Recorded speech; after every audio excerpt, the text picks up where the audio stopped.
Welcome to Marshal Myths, presented by the United States Marshals Museum. I'm David Kennedy, Museum Curator.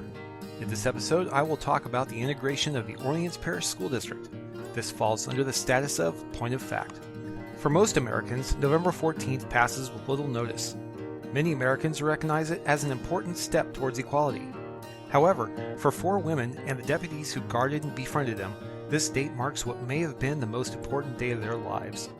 With 1954's Brown v. Board of Education of Topeka, Kansas Supreme Court decision, racial segregation of schools was declared unconstitutional and many schools began to integrate. In some school districts, however, this required the force of law from the federal government. Federal Judge J. Skelly Wright created a plan to integrate the Orleans Parish School District. This began on November 14, 1960. 4 black first graders were selected to attend white schools. Ruby Bridges integrated William Frantz Elementary School, while Leona Tate, Tessie Prevost, and Gail Etienne went to McDonough No. 19. All 4 girls were escorted by Deputy United States Marshals from around the country. We got ready, and the marshals came, and my mother was frantic.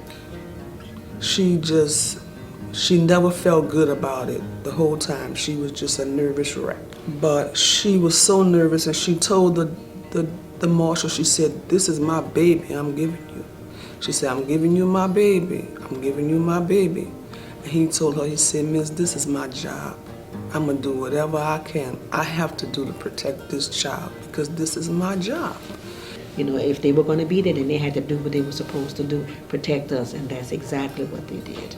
And I remember asking him, how did it feel when he went back home?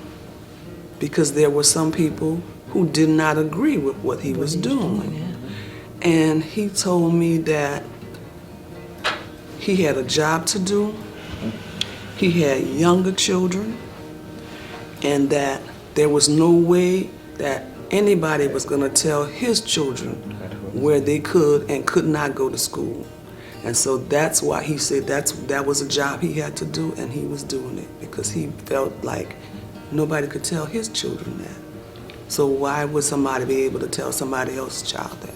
All we basically had was we had the 3 of us, and we had them marshals. We know when we had our parents, but it was the 3 of us together every day, all day, and the marshals wherever they, and our teacher, Ms. Myers, and the marshals wherever they were in the building. And that was just the norm. That was the norm. And we didn't see them during the day. No.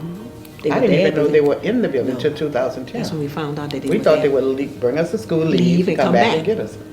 Even with the chaos and opposition encountered at the schools, the children felt protected by their new friends, the deputies.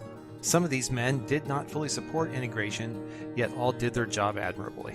They would ask us about our day, and if we have homework, and in the morning when we would come to get in there, they'd ask us, "You did your homework last night?